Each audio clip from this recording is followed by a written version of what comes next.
right now, the defending national championship head coach, Kirby Smart.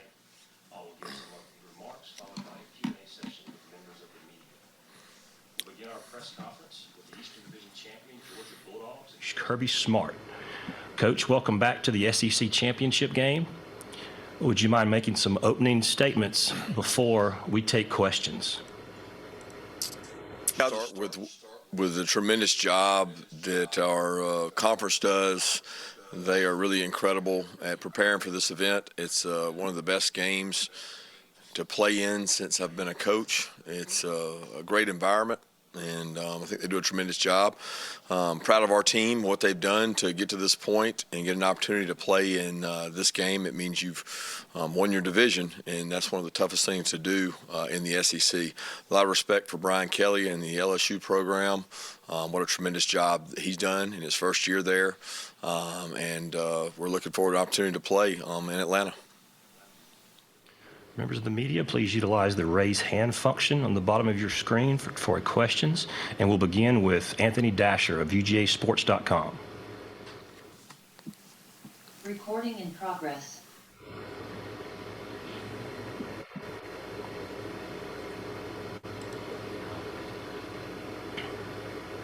Anthony, go ahead.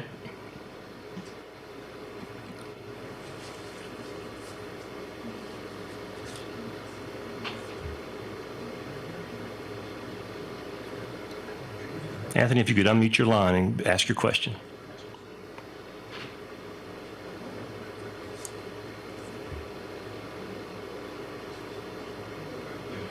All right, let's try Scott Rabelais with the Baton Rouge Advocate. Hey, Kirby, y'all can hear me right here? Yes. Okay. Just wanted your thoughts to think back when you were a young assistant at LSU, and we're looking at your and we're thinking back to when at that time, did you have any thoughts of being a coach in this position, or coaching a national championship program? What did you aspire to back then? I guess is not the Survive the day back then. That was quite some time ago, and was my first full-time SEC job, I guess. I'd come off being a graduate assistant at Florida State, and I'd been a full-time assistant at Valdosta State previous to that. But it was my first time coaching in the SEC. It was a really competitive environment, and it was the year following their national championship there in 2003. So a lot of, tough times and getting acclimated, and a lot of expectations after winning the national championship. And we had a lot of good players coming back on that team. I think most of the defensive players were back off that national championship team. So it was an exciting year. I learned a lot of football that season. But as far as aspiring to where I am now, there was not really thinking about that then.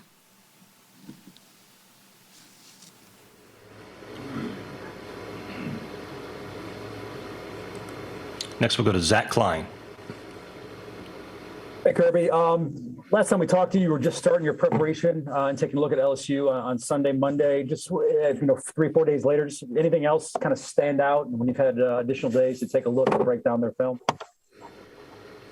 Yeah, they got a lot of talent, a lot of really fast, athletic players. When you look across the skill level of both sides of the ball for them, they got great size and great speed. They got one of the most physical offensive lines we've played.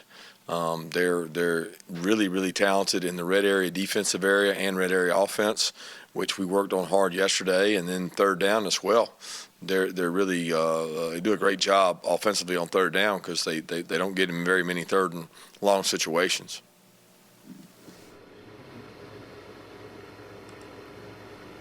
All right, we'll go back and try Anthony Dasher with UGA Sports again. There we go, Coach. Can you hear me okay now? Yes. All right, good.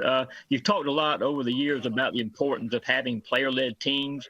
I was just wondering how that aspect has proven to be this year, and what are the biggest impacts having player-led teams can have on a program?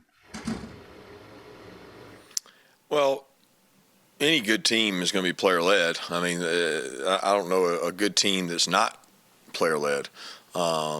there's probably some bad teams that wish they had better leaders as players. But the good teams I've been able to be a part of, they're all player led, and that's the way a coach should want it. Because if you do your job, the players follow the directive to lead the other guys, and this team's done that. I mean, they've tried to emulate and kind of mimic the group that did it last year. And they saw those guys do it, and they set a standard for them doing it, and they've tried to emulate that. So I think this team's done a good job of being player-led, and they got to continue to do so.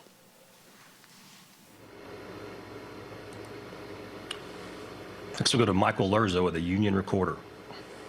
Hey, Coach. Congrats on getting to this point. How big would it be to essentially have home field advantage if you guys end up making the playoffs in Atlanta for that first round? And does that add any to the motivation of winning on Saturday? Not really. There's no thought about the next step. There's such a long break between this step and next step. This is the culmination of the season, and it's the next opportunity. We'll cross that bridge when we get to it.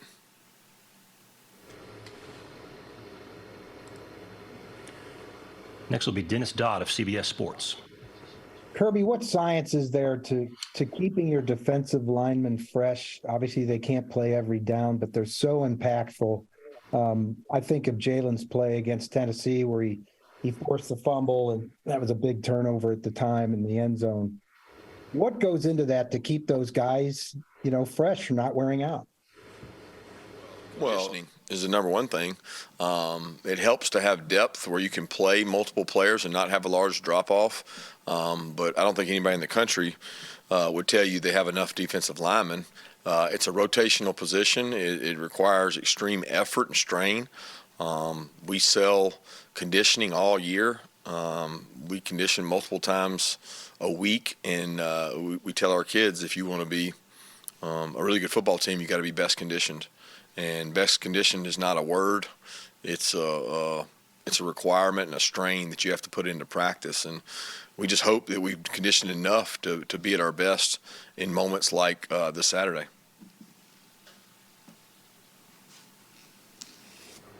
Reminder for questions, please utilize the raise hand function, and we will continue with Jake Rowe. Hey, Kirby, I wanted to ask, what's A.B. Mitchell been able to do this week, and what do you think his status would be for Saturday? Very similar to recent weeks. He's been able to do some practice stuff.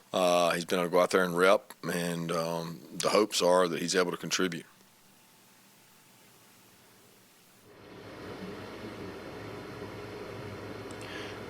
Next we'll go to Michael Scarborough. Coach Smart, what is your thoughts on looking at freshman linebacker Harold Perkins for LSU after you've watched him on film? Extremely athletic, very twitchy.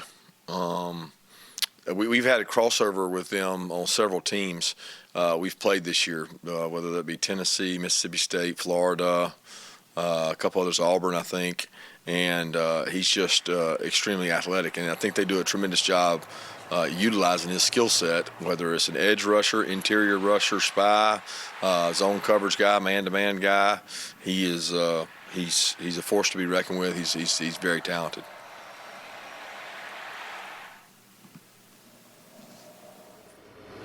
For additional questions for Coach Smart, please use the raise hand function on the bottom of your screen.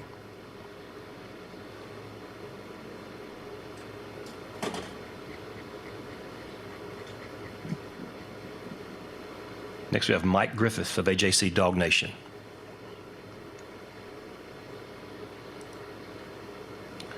Can you guys hear me all right? Yeah. Hey, Mike, go ahead. Okay. Kirby, I just wanted to ask you, we're starting to see all sorts of names pop up, announcing who's going in the portal, who's not. I mean, is there a protocol that your program has established as far as, when guys will announce, or have you already heard from players? Do you have a pretty good idea? I kind of wonder about that sort of new housekeeping item that coaches now have to manage as, part of this new roster management. Yeah, we're really focused on LSU, Mike, to be honest with you, and that's where our concentration is, and we'll deal with that when time comes.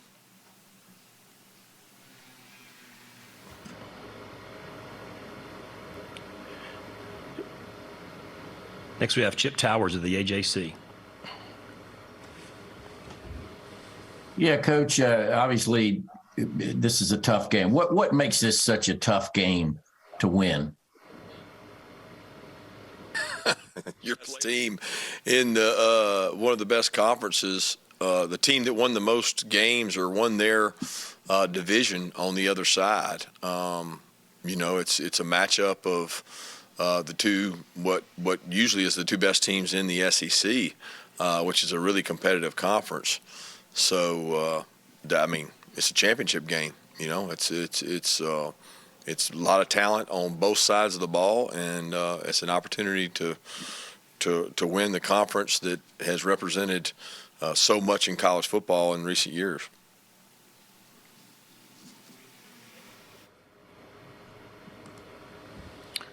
We'll go back to a follow-up from Dennis Dodd. Following up on that, Kirby, if the SEC one day goes to one division like a lot of conferences are doing to match their two best teams, will that make much of a difference in the SEC? You already talked about how tough it is in this game. I don't understand the question. Will it make a difference? How? Competitively, the fact that an 8-4 team could upset an undefeated team could take away from postseason opportunity. If you have the two best, that only enhances a conference's ability to get two in. Yeah, it sounds like you answered it. I mean, I'm not following what you're asking my opinion of. I think the two best have usually ended up in this game. I think if you take divisions out, you're going to get obviously the two best, maybe the two best. I mean, one team could have had a harder schedule than the other because the schedule is hard to balance. But because some of these conferences, everybody plays everybody. I don't think you're looking at that ever happening in the SEC. So it's a hypothetical to assume that you're going to get the two best. You're going to get the closest to the two best records based on that with tiebreakers. But with the expansion looming, it's. I don't think that this game is going to be a make or break, get you in or out. In most cases, it's probably going to be a situation to maybe move up or something.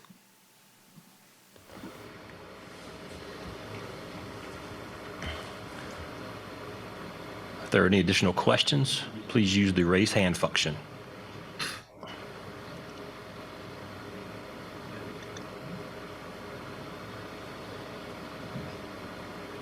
We have another from Mike Griffith. Kirby, there's obviously news today about the expanded playoffs in 2024, last night really, in 2024. And I guess as the seasons have continued to be expanded recently, how is that, or does that play into, how many snaps you play, guys? I mean, is there any saving players? Is there any conscious effort to try to keep guys fresh going into late November, early December, or is the league just too competitive where, you've got to keep your guys out there for, indeterminate snaps?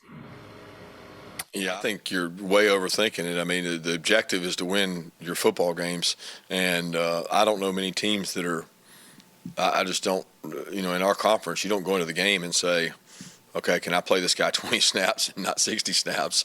I mean, you're practicing every day out of their practice, and you're practicing 30, 40, 50 snaps. A lot of our guys may play more snaps in a practice than they do in a game, and they're going against pretty good competition in practice. So I don't look at the games as I'm trying to not play my guys. I think they earned the right to play the game, and they want an opportunity to go out and play the game, and you're trying to win each and every opportunity, and that means putting the best players out there.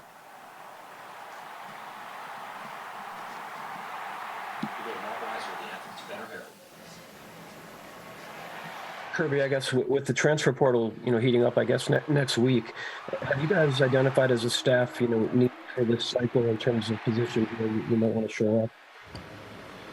Yeah, that's not really a conversation piece for us right now. I mean, we have a process in our organization. We have different divisions. Everybody has a timeline for what they're working on. We have, recruiting staff that works recruiting year round. We got player development staff. We've got, all these facets within our organization that they're working on their parts year round. And the most important part right now is our coaching staff and our team preparing for LSU, and that's really where our focus is.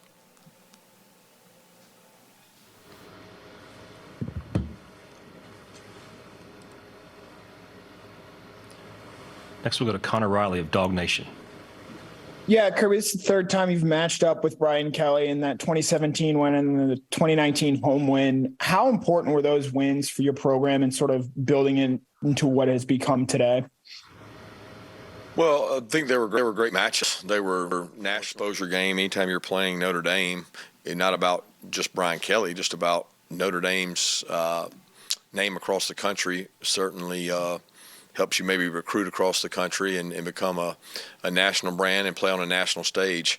And that's what Notre Dame gave us an opportunity to do. They were both really hard-fought, physical football games in both cases, and got a lot of respect for Notre Dame's program. And I thought it was great for college football to have, Notre Dame and Georgia matched up in those two games.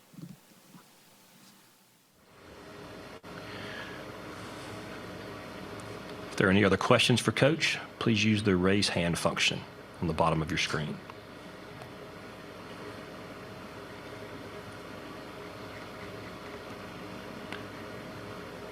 We have another from Chip Towers of the AJC. Coach, several years ago, I think under Mark Richt, they talked about knocking the lid off the program, how that's an important function to be able to achieve higher. Do you feel like you've been able to knock the lid off this program, obviously reaching the highest pinnacle last year? Does that have any lasting effect?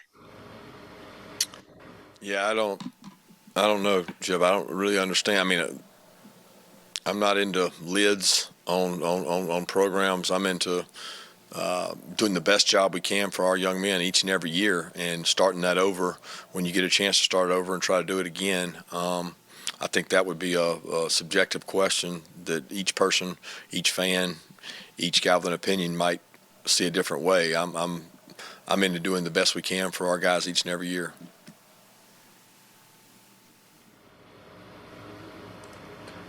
Next, we'll go to Meadow Barrow of the Red and Black.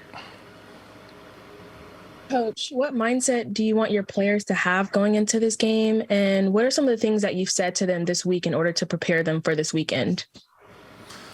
That preparation is the key to any game, and that this is no different than our other SEC games we've had in terms of the differences. We're playing at a neutral site. It's an opportunity to go out there and play, and nobody else is going to be playing in our conference but us. So all your peers get to watch this game. It's one of the most watched games of any football season. And we've talked long and hard about, being at our best when our best is needed. Those critical situations in games that decide games, they'll decide this game no different, whether that's turnovers, explosives, red area, or third downs. Next, we'll go to Wilson Alexander. Hey, Kirby, when you're looking at this LSU team, there's a lot of transfers on this team that it's a big piece of the reason that they're here. When you're scouting them over this week, how much are those transfers standing out? Obviously, you might not have looked at LSU much on film last year, but how much are those guys sort of showing up when you're looking at the film? Yeah, a lot. When their staff got hired and got put in place, I would, it's hard to compare that against other programs across the board in the SEC, but I would argue they did the best job of filling holes and creating roster opportunities for guys coming in. And, you start with the quarterback. I mean, the quarterback's played phenomenal for them, and he's a tremendous athlete, and he's been a tremendous asset for them. But they also filled some really big holes on defense with transfers. They hit on the right guys, and probably if they don't do as good a job, it's hard to say where they would be right now, but they put together some really good defensive players as well as quarterback. We'll go to Palmer Thomas, Dalton's HQ. Yeah, Kirby, Georgia and LSU have matched up 5 times in the SEC championship, second most of anybody. What is it about these two programs that they've been able to sustain success over the course of several different coaches? Yeah, it's the geographic areas. They both have great high school football in and around their universities. The proximity to good players is they've got New Orleans right down the road. We've got Atlanta. Per capita, when you look across the NFL, the state of Georgia and state of Louisiana are always near the top. So that has a lot to do with the success of the programs.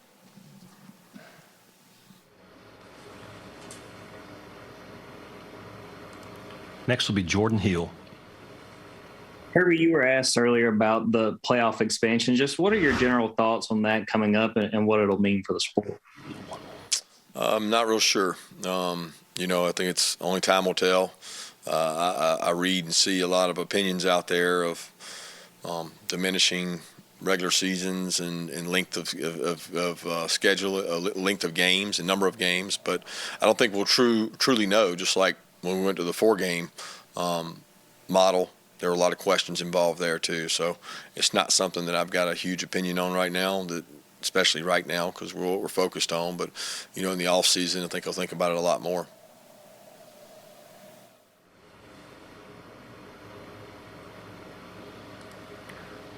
We have time for one more question. I think we'll go to Anthony Dasher for a follow-up. Yeah, Coach. As far as at y'all's indoor place, how does the turf there compare to the new turf they put down at the Bends, and how have you guys divided up outside indoor practicing this week? It's very similar. There's a little bit newer model of it there at the Mercedes, but very similar to ours. And we've practiced. We've had some weather, so we've been inside and out each day, but mostly inside.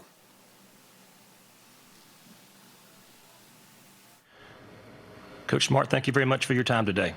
Good luck, and we'll see you in Atlanta on Friday.